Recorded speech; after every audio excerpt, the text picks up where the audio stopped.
Oh, my hair is all fucked up. Hey, everybody. Thanks for being here, everybody. Welcome back. Welcome back. My name's Nicole, and this is Real Talk Recovery, where we talk about recovery from addiction, and I share my life with you. I am in recovery. My sobriety date is July 13th of 2015. And I love helping people. It's literally my passion. And so I started Real Talk Recovery 4.5 years ago, and this is where we're at now. So tonight I want to talk to you guys about Suboxone and my recovery, my truth, okay? And so I hope you guys will come in and listen to my story and maybe save your judgments and what you think about Suboxone. Keep that in the back of your mind and listen to my story. And maybe it'll help you to understand why people are utilizing Suboxone long term and how it can actually save somebody's life and change their life forever. What inspired me to make this video was the hate that I'm getting on my video about being on Suboxone and being sober.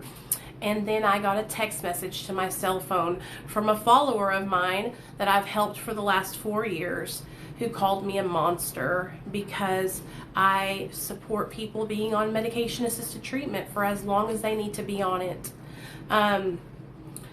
If you're someone who is starting to taper, I encourage you to do that if that helps you, and I cheer you on. But if you're someone who's not ready to taper and you are afraid to do that, I'm going to be there to support you through that too. And so when I hear people attacking me because I share my truth of what works for me, calling me a monster because I share my experience, that's unacceptable, and I will not fucking allow that bullshit.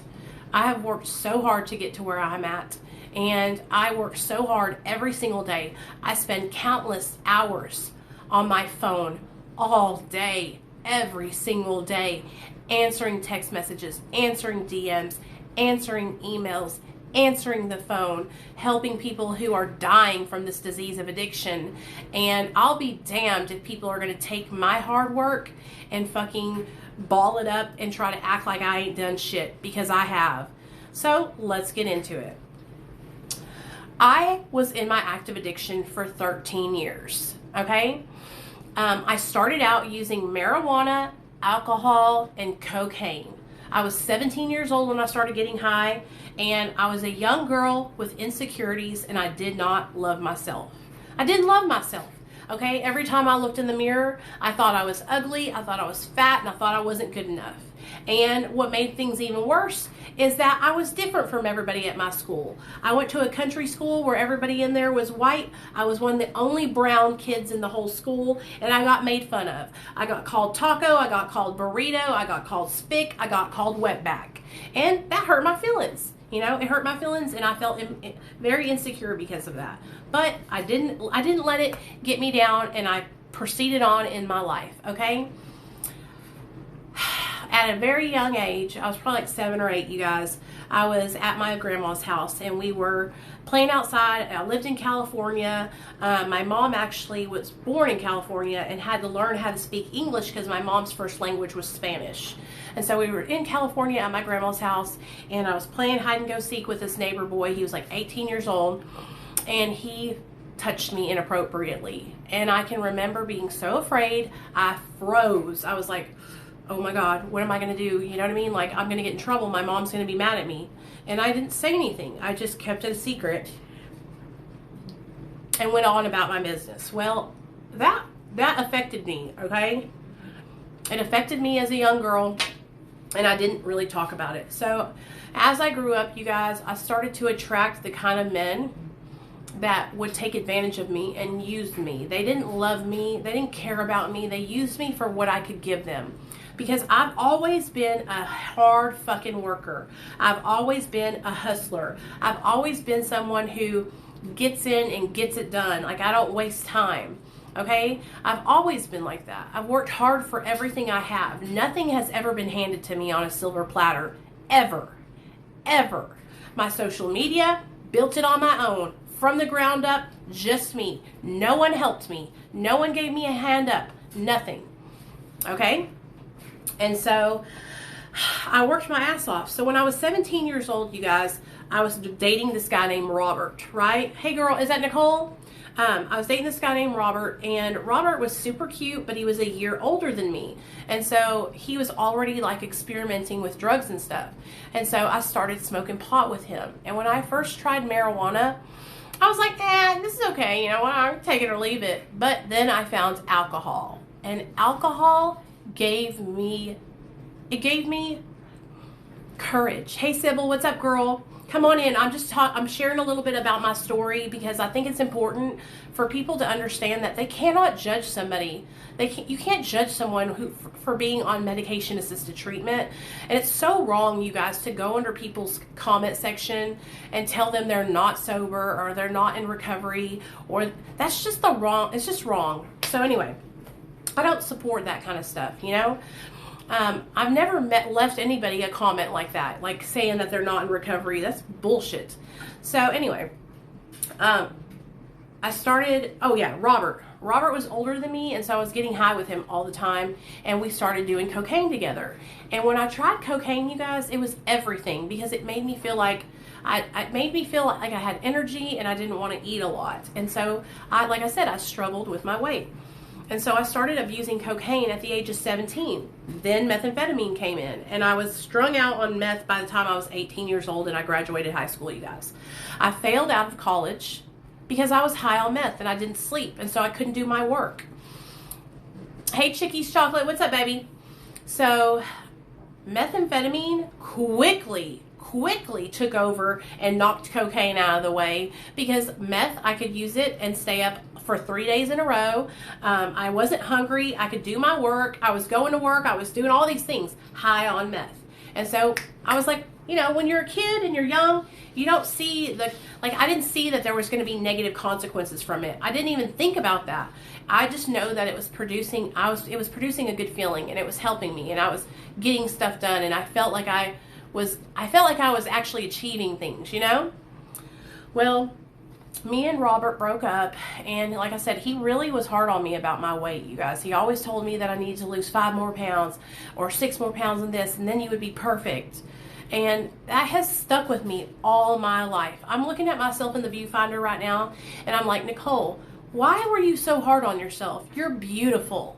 You're beautiful, Nicole. But I am so hard on myself. So hard on myself about my weight. And you know what? I'm done. I'm done letting people make me feel bad about myself because of my weight. I'm done letting myself beat myself up because of my weight. Nobody is going to sit here and make me feel inadequate any longer. I'm tired of it. I'm tired of it. I'm tired of allowing people on social media to think because I'm nice and I'm sweet and I want to help other people that I am a doormat and that you can come over here and talk any way you want to me, because you can't. You can't. And I'm putting my fucking foot down. So I was strung out, you guys, on methamphetamine, okay? Strung out on methamphetamine and using it because, like I said, it made me feel energy. It made me feel skinny. It made me feel like I could do anything. Well, shortly after that, you know, things got worse, and my addiction just kept elevating and elevating. I added benzos into the mix. I added opiates into the mix, and then I started shooting up. Once I started shooting up, you guys, my whole life was upside down. Upside down, okay? When I started injecting methamphetamine, within 6 months, I was pulled over and I got my felony charge, Class C felony, possession of a controlled substance, methamphetamine. A year from that day, I went to prison, okay? I did a year in prison, 90 days in county, and I got the fuck up out of there. But, again, I had already been trying to get sober while I was on probation and shit. And even before I got caught, and I was doing meth. I would be like, you know what? I need to get better. I can't live my life like this. I would get so tired and I would get so ran down, and I would just be crying and crying and crying and begging God to help me. Please, God, help me get sober. And then I would quit, and I would try so hard. I would white knuckle it, you guys, and I would make it like 2 weeks, 3 weeks, maybe even 30 days. And then I would relapse, and that would happen over and over and over again. So I got out of prison, you guys, and I paroled out to a sober living house. I moved into that sober living house. I got a sponsor. I started working the 12 steps. Now, at that sober living house, I was able to stay sober for 9 months. That's the longest I've ever stayed sober. Do you hear that? That's the longest I ever stayed sober. What was I doing while I stayed sober for those 9 months? I was working a full-time job at Kroger as the deli manager. I was chairing meetings. I was going to meetings. I was working the steps with my sponsor. I was praying. I was meditating. I was just active in my sobriety. I was walking every day. I was working out, and I was just doing so well. Well, I relapsed. I was hanging out with one of my next door neighbors at the halfway house, and she was using Roxy's. No excuse, and I used Roxy's with her, right? And so I relapsed. And when I relapsed that time, I didn't come back. I stayed out. And I stayed out until I got sober in 2015. Now, I left out like 5 or 6 rehabs that I went to because I could be here all day telling you guys about all the rehabs that I've been to, okay? The purpose of me sharing this with you guys is this. In 2015, back up. In 2012, I met my husband. And when I met my husband, I fell in love. I immediately fell in love. My husband, I will never forget it. He opened the car door for me. And he paid for my food, which is, I had never had anybody treat me like that. I had always had men that were using me and that were hurting me. I had never had anybody that cared. He was the first person to ever treat me like a lady. And listen, you guys, I know I wasn't acting like a lady because I was in my active addiction, but it's still, I had never been treated like that, you know? And I just remember I said, "What are you doing?" And he said, I'm taking care of you. That's what I'm supposed to do, right? And I was like, man, thank you so much, you know? And I fell in love with him, you guys. He was the best thing that ever happened to me.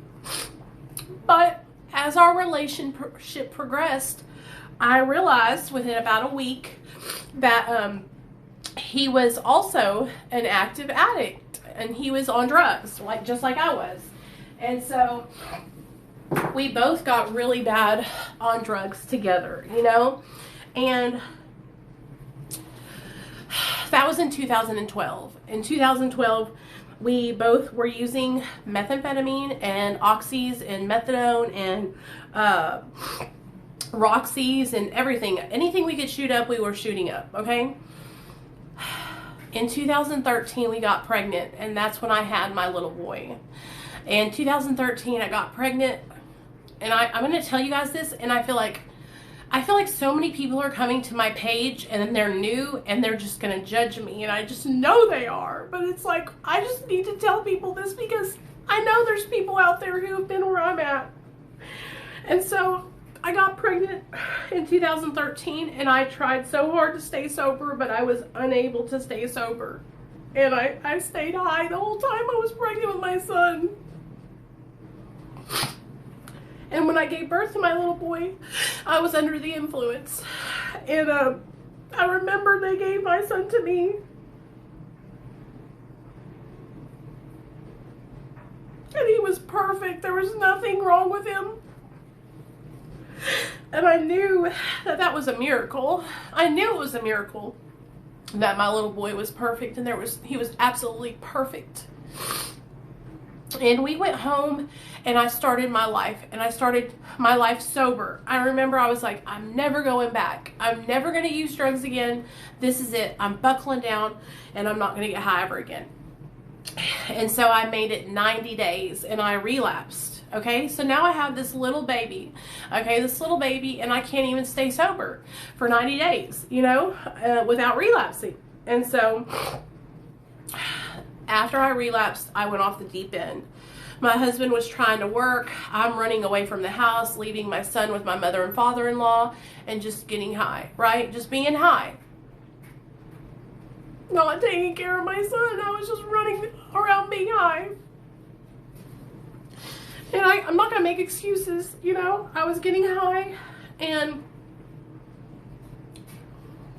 my son is amazing, and I wasn't taking care of him. I was leaving him with my mother and father-in-law. And so one night, my best friend called CPS on me. She got mad at me. We had been getting high. She got mad at me because she owed me some money. And she called CPS on me. And they came to my house. And they came to my house like 3 times. And I didn't know because I guess I wasn't there. I don't know what happened. And they finally left a note. They left a note and they were like, you need to call us. And when I saw that note from CPS, I knew. I was like, this is it. You know what I mean? This is it. The jig is up. And so I called them and they asked me to come down there. And I brought my son and myself and I submitted to a drug screen voluntarily, you guys, because I knew what I was doing wasn't right. And I knew that I needed help, but I had never been able to stay sober, you know? I'm very well today, Chris. I have got almost 6 years sober. But there's a reason why I'm telling you guys this, okay? So I submitted to my drug screen and I failed for benzos and opiates. And here in Arkansas, back in 2015, they had just passed this thing where as long as you don't fail for meth, they'll let you keep your kids, right? Meth is just like really bad down here. And so it was a strict rule about methamphetamine. So they were like, it's okay, you know, go home. We're going to come to your house later on this evening and we are going to check your home and we're going to drug test your husband. He was my boyfriend at the time. And I was like, okay. And so they came to my house, they drug tested my husband, and he's failed for the same thing for, oh wow, my husband went to college in Conway. His name is Nicole Ploudre, and I live in Little Rock. We live in Little Rock. Anyway, they drug tested my husband and we both failed. And so that day, you guys, that day that we both failed, I looked at my husband and I was like, I got to go to treatment. Like, there's nothing that's going to change this, and I've got to go. I've got to go to treatment. I got to get my life together. They're going to take Nathaniel and they're never going to give him back to us. And so I went and I got into treatment. And I went that day. I didn't waste any time. I didn't go out and do anything stupid. I went to treatment right away. I stayed in treatment, the detox, for 6 days, and then I went into rehab. And I stayed in rehab for 30 days. The first 2 weeks I was in rehab, I was high on Xanax. I was leaving the rehab center. I was using Xanax. Then they caught me. They caught me and they didn't kick me out and they gave me a chance. And that's when I was like, fuck this shit. I'm buckling down, right? Well, when they released me, my husband came to pick me up. And my husband was like, listen, I got on Suboxone. And I want you guys to listen to me. I remember being so mad at my husband because I didn't understand. And I had never used Suboxone for recovery. I had thought it was this horrible thing, right? And so I was like, I'm not going to do that. Like, I can't do that, right? And my husband was like, it's fine. Whatever you decide to do, I'll support you. But this is what works for me. And I was like, okay. And so about 3 days went by and I was miserable. I was miserable. I was crying every day. I was nervous I was going to relapse. And so I called my mom. I called my therapist. I talked to my sponsor. And I went and got on medication-assisted treatment also, Suboxone. And I have been sober ever since that day. I never went back. I never got high. I've been sober for 5.5 years, 6 years in July. But the reason why I share this with you guys is because of this, okay?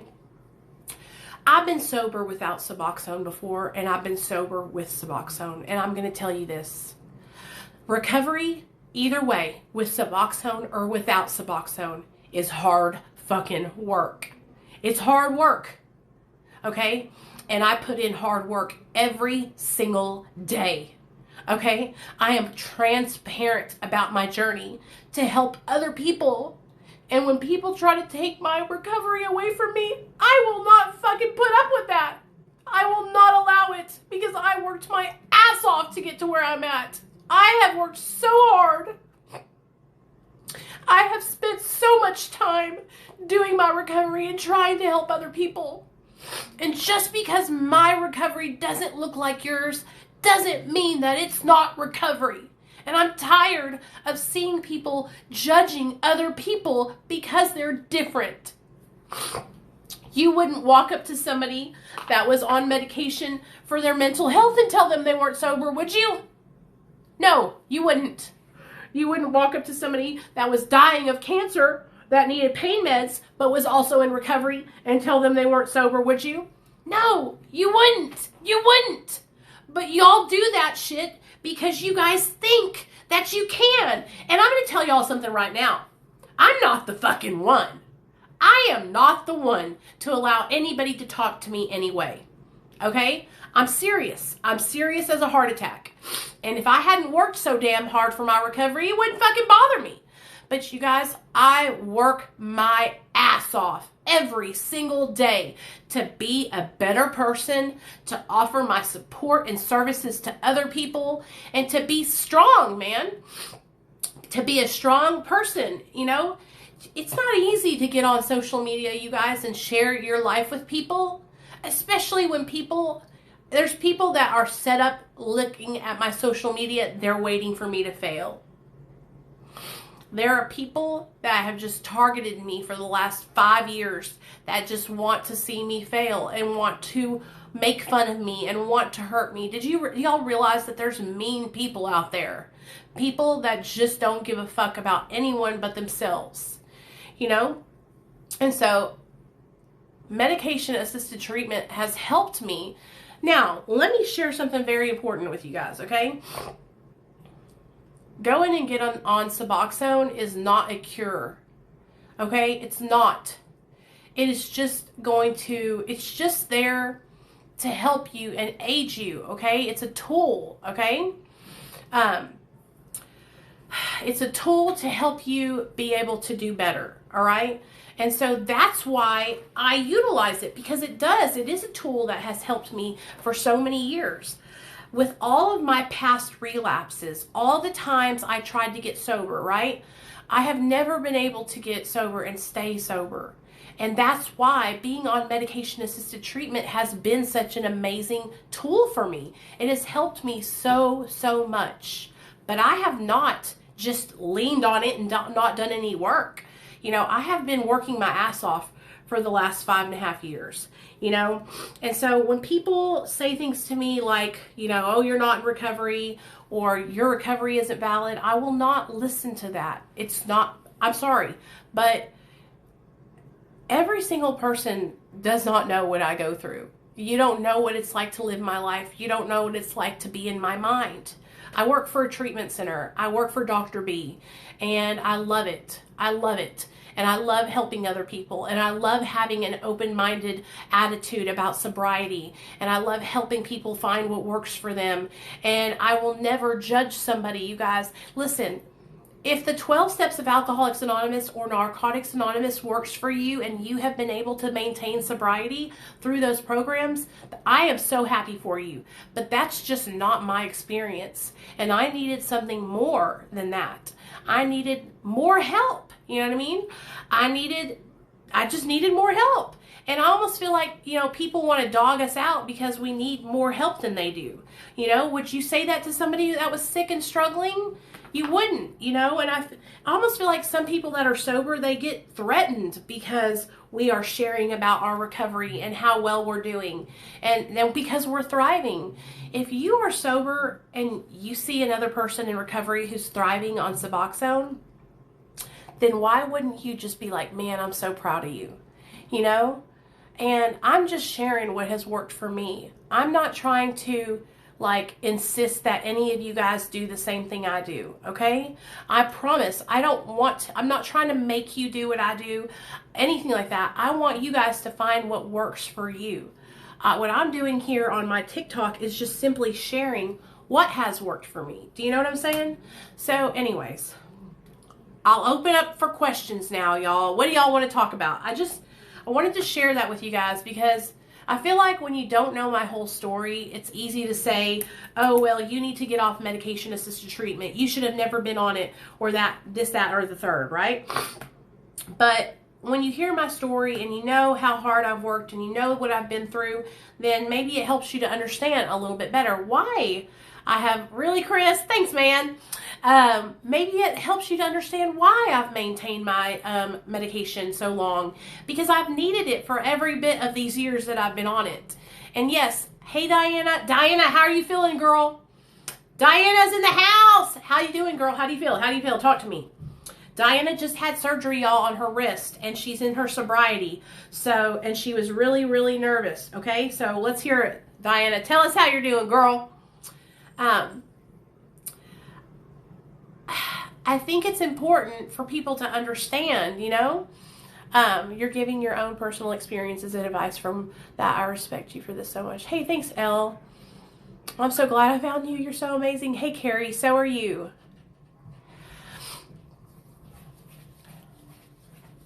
Oh, that's awesome. Walmart in the truck. That's so awesome, man. Hey, Johnny boy, how are you doing, babe? I'm doing good. Thanks for asking. And listen to me, you guys, like my main purpose here on social media is just to help people in their recovery, okay? I really just want you guys to know that I'm here to support you. Hey, Mackenzie, and, you know, today I got caught up, and I was getting caught up in a little bit of drama today because I was commenting back and forth with some stupid people that I just don't even need to be worrying about.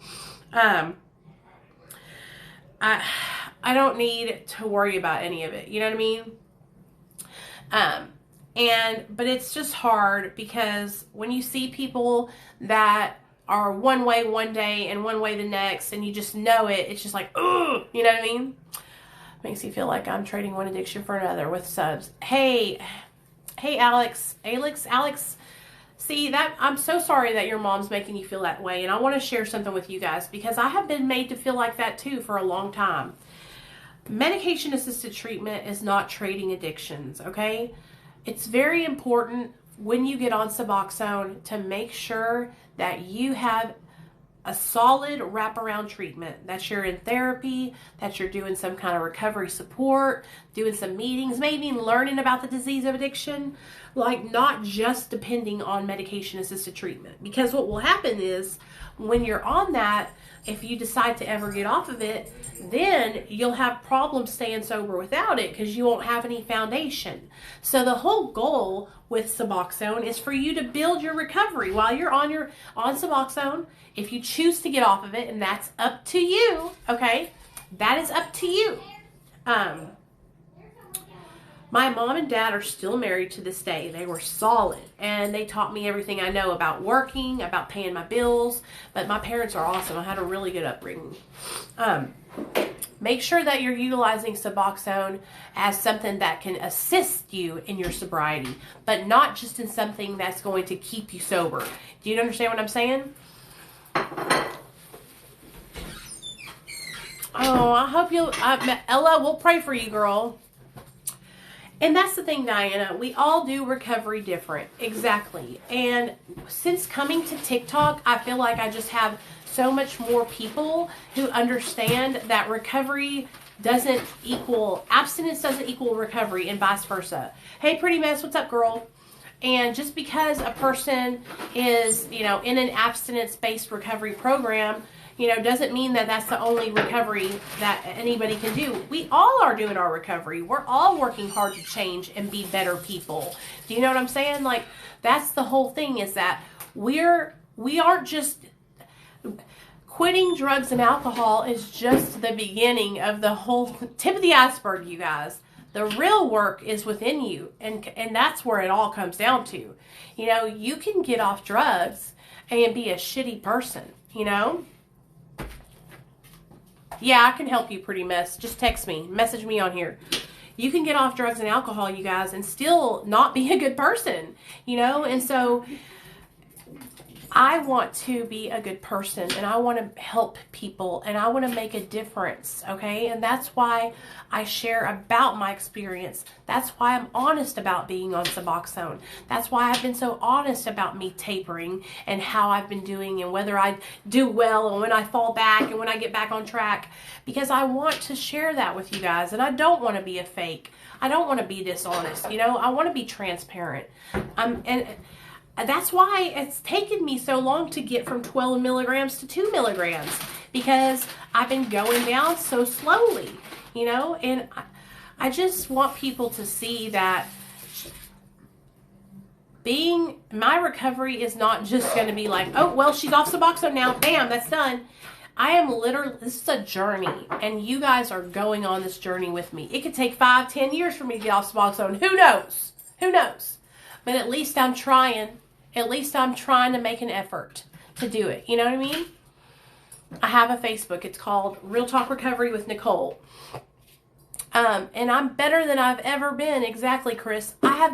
Where I'm at today, if you guys could have seen me in active addiction, you would totally understand why I'm so happy to be where I am today. Because when I was in active addiction, I lost everything. Hey, Charisse. I lost everything. I was killing myself with drugs, you guys. I was hurting my family, hurting my husband. It was just bad, you know? It just makes me sad when people, it's like, I feel like we are made to think that, okay, you get sober and everything's going to be better then. That's not how it works. You get sober and then it takes lots of fucking work to stay sober and to stay in recovery.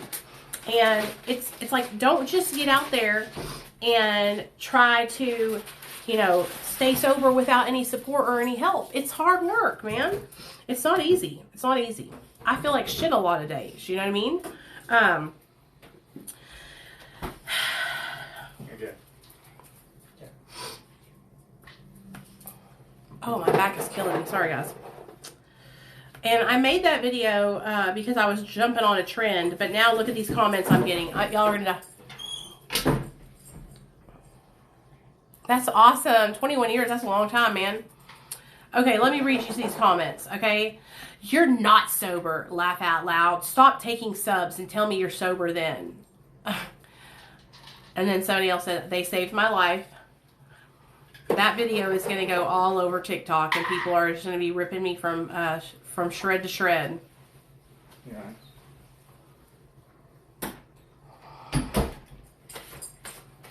No, I don't. Yeah. Hey, Moose. So what?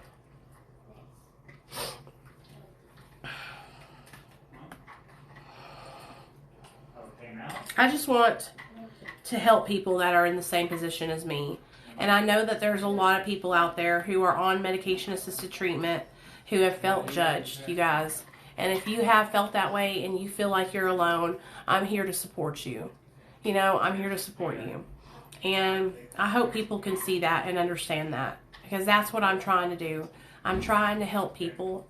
You know, I don't want you to feel alone like I did for so many years. I felt alone. Yeah, you busted it. You stuck a hole. Thanks, John. Thanks, Johnny boy.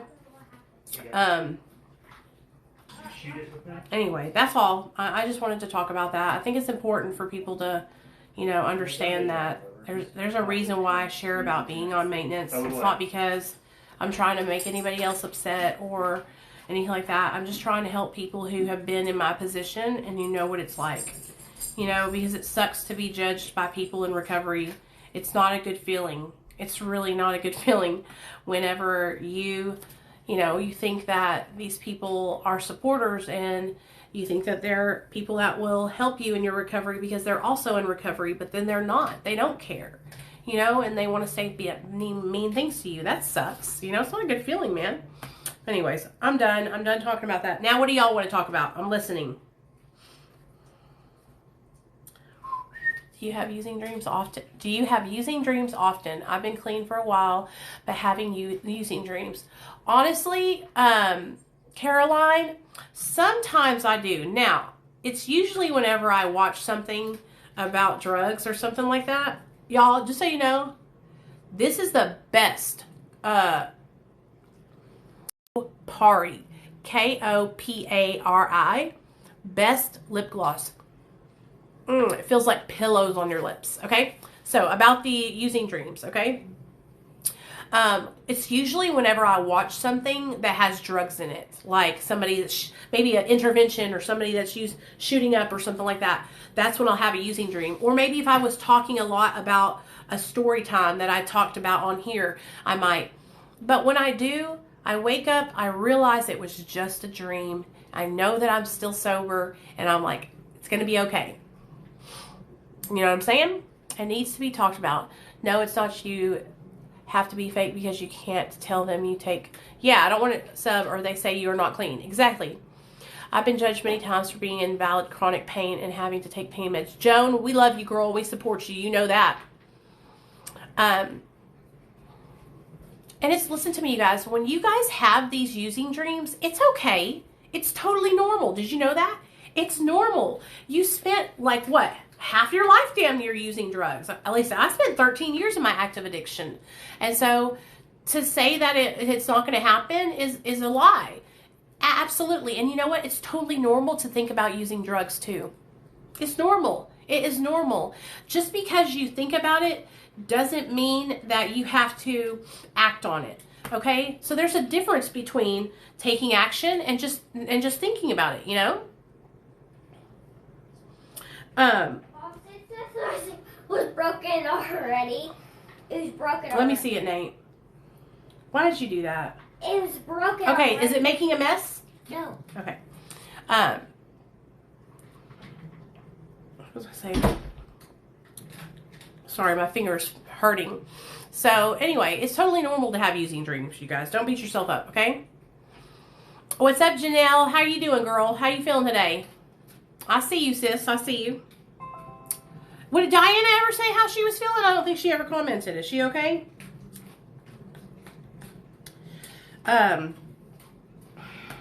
Janelle, I'm proud of you, girl. Are you sticking to the plan? Sticking to the plan, girl. Stick to the plan. Good. Good. Good job. Good job. Our brains are such strong things, you guys. They can tell us, you know, like, my brain is so strong, like, it can talk me into feeling like I'm having withdrawal when I'm not having a withdrawal. Do you know what I'm saying? Like, that's how powerful our minds are. And so that's why we got to stay positive and stay focused on our sobriety and not let that negativity seep in. Do you know what I'm saying? Yes, I'm having. Oh, yay. That's awesome, Janelle. I'm so happy for you, girl. Good job. Good job. Don't let those negative shit come into your mind, you guys. Mine does the same thing, okay? Mine does the same thing. Just like today, the devil has been attacking me today, y'all. He has been attacking me full force. And I have just been having to rebuke him in the name of Jesus. Get out of my life, devil. Out of nowhere, I'm getting these strange texts from people that I haven't had no problems with at all. And all of a sudden, I get a message from them. I'm like, what the hell is really going on? Do you know what I'm saying?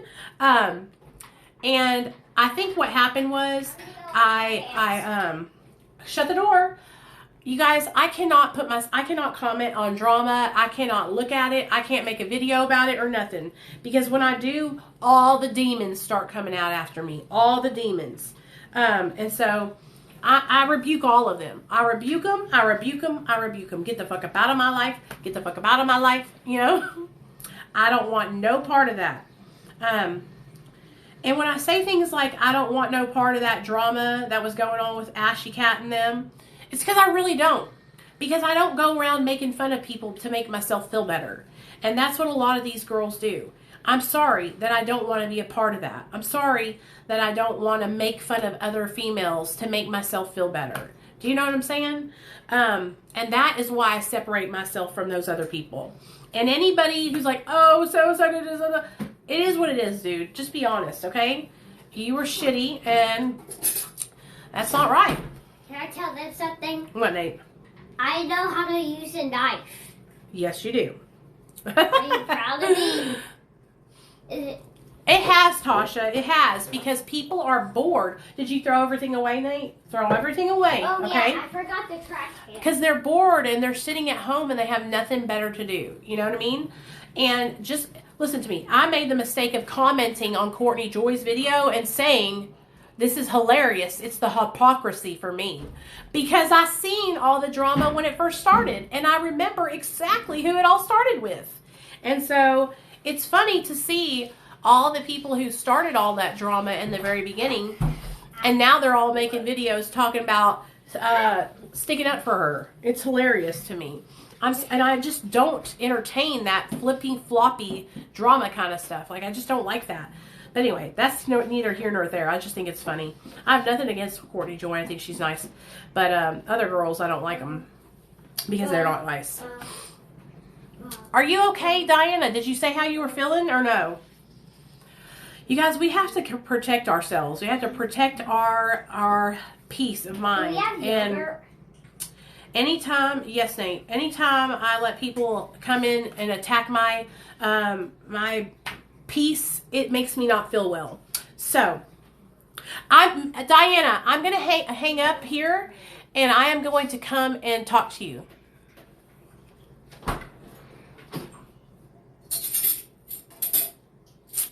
They're just regular. I just got them from the glasses store. Those are cool glasses. Oh, don't take that whole bucket up there, boy. I'll make you some. I'm going to call you Diana right. Nate, are you taking my... Fine, bye. He's taking my yogurt. They're purple.